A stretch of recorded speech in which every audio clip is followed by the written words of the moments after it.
Good girl.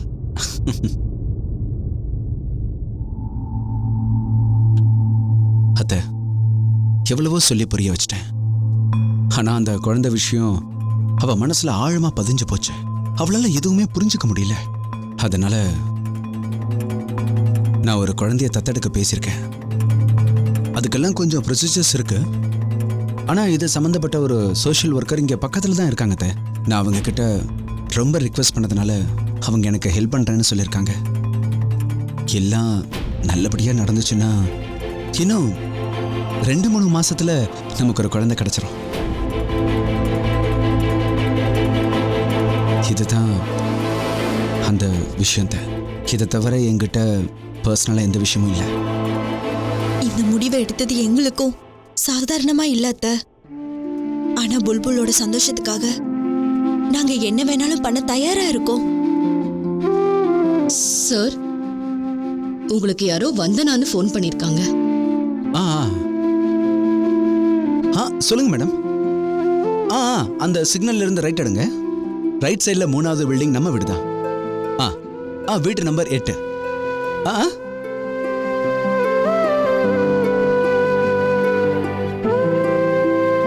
அண்ணே,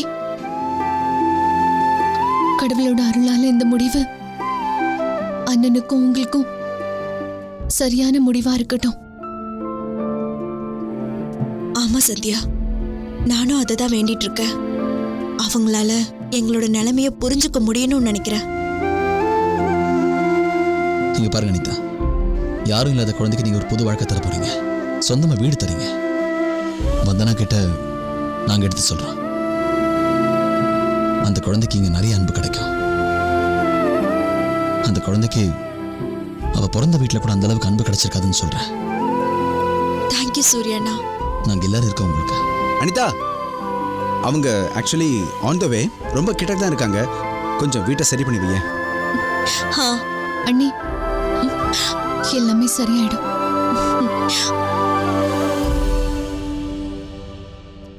madam, இவ தான் என்னுடைய வாழ பொண்ணு. பேரு புல்புல். ஹலோ. ஹலோ. நீங்க தான் பேபி தர போற ஆண்டியா? ஆமாம்மா.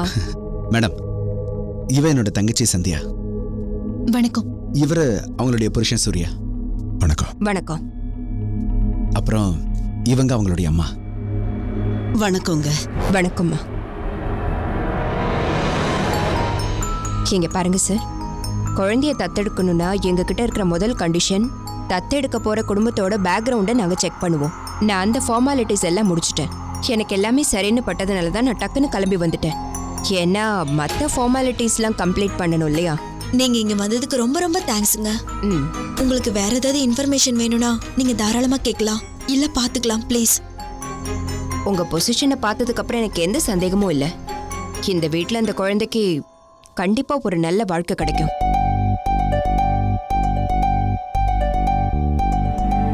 அத பத்தி நீங்க கவலையே பட வேண்டாம். நாங்க புல்புல எவ்வளவு நல்லா பாத்துக்கிறோமோ அதே மாதிரி வரப்போற குழந்தையும் நாங்க நல்லா பாத்துப்போம். அதுல எந்த பிரச்சனையும் இல்ல.